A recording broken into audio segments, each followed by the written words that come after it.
Okay, so what we're going to talk about now is we're going to talk about the visual presentation. Obviously, we've been looking to go out and gather a lot of data and information, and now we have some of that data and information. We need to start to put it together and analyze it and understand what's going on, and also to start to think about how we're going to communicate that information to other people, what tools are available for us to use to visually present that information and go from there. Now, if you're using your iPad or your Apple suite of product, you'll usually find an application in there called iWork. And included in iWork is Numbers, which is a spreadsheet program, so Excel for your Windows users, Pages, which is Word, and also you think about Keynote. And Keynote would be PowerPoint if you're on Windows. Now, all three of those tools can be used to do different things with. Numbers, or Excel, they allow you to create spreadsheets to analyze data and create easy-to-read charts. Okay, so use those for developing charts, pie charts, graphs, etc. If you're using things like Pages and Word, what you're looking to do there is to build your reports from that, okay, and use easy-to-design tools. They're very good for word processing and presenting a nice document, but as I say, if you're doing your graphs and charts, you want to use something like Excel. And then once you have all that information, you might think about doing a Keynote or a PowerPoint presentation, so you can actually get out there and present the data by providing an in-the-room type presentation. So getting down to your numbers, what numbers or Excel is good for is to start to look at your spreadsheets, okay? Now they have a lot of templates in there to give you different spreadsheets for various different information types.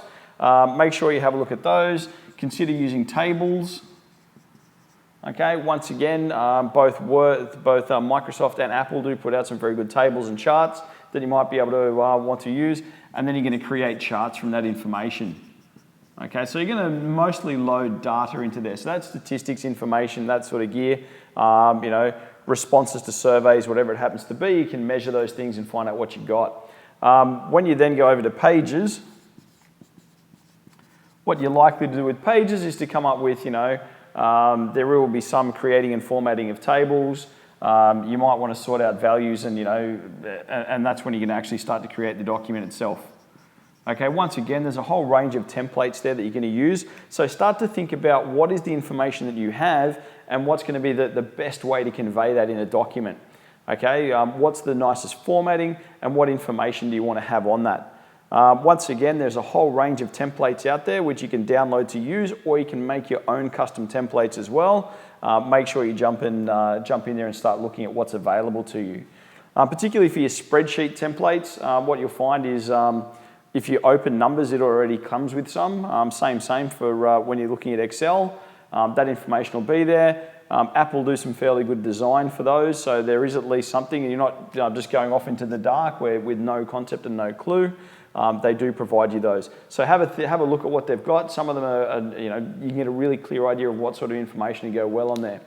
Okay, there's things like formulas you might want to work out, colors, fonts, charts, all that sort of information in there that you can quickly mark things so it's going to be easy for you to understand and find your way around. There's nothing worse than designing a really complicated set of spreadsheets or tables and then you can't find out where you're going. So use color codes, use existing formulas.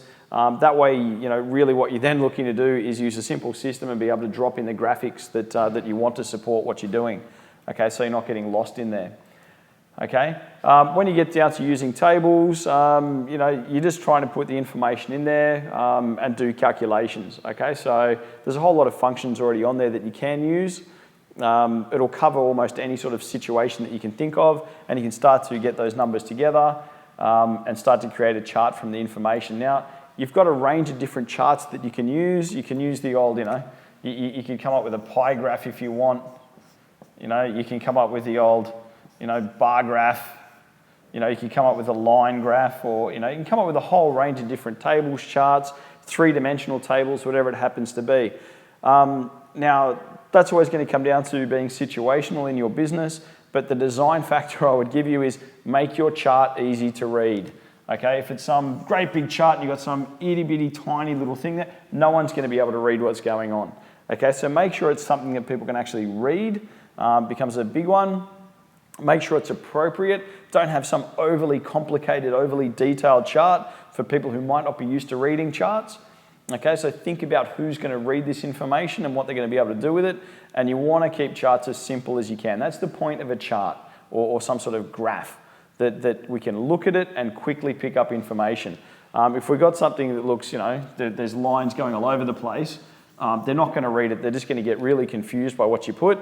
So you might want to reconsider. If you look at it and go, wow, that's a lot of information, you might really need to go back and find out what's going on there.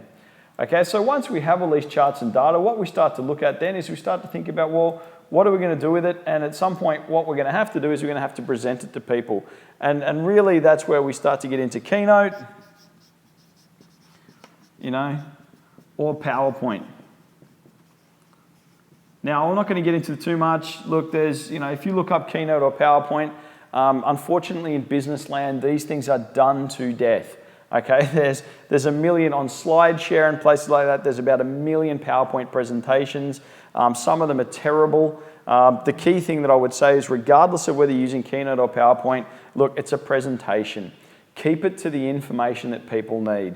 Keep minimum information on the screen. If you've got these visual representations, use those visual representations so people can very quickly understand what's going on. Okay, people don't want to sit there and need a degree in how to read your charts. They just want to look at the information and pick it up simply.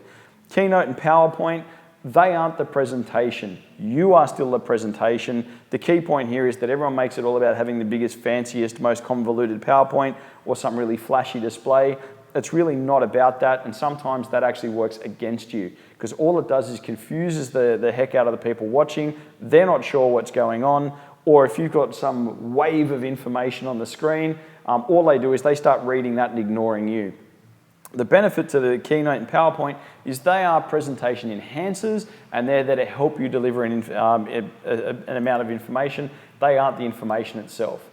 Okay, so what you want to do there is keep it simple, find the information you need, you're providing it to the people, so there has to be enough meat in there that they can understand what's going on and you can justify what you're saying, but at the same time, you're using this mixture of tools for different purposes to come up with some good graphs, charts and tables, to come up with some good documentation for the people to maybe take away and read or look at, or provide a report. And lastly, if you're going to be using Keynote or PowerPoint to convey a message, remember, it's there to help you convey a message. It is not the message itself. Make sure that you're the one doing the talking, not the PowerPoint.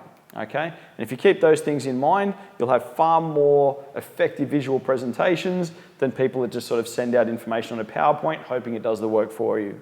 At the end of the day, the most important message comes from you, and these are just tools to assist you put a good message out there. Good luck with your messages.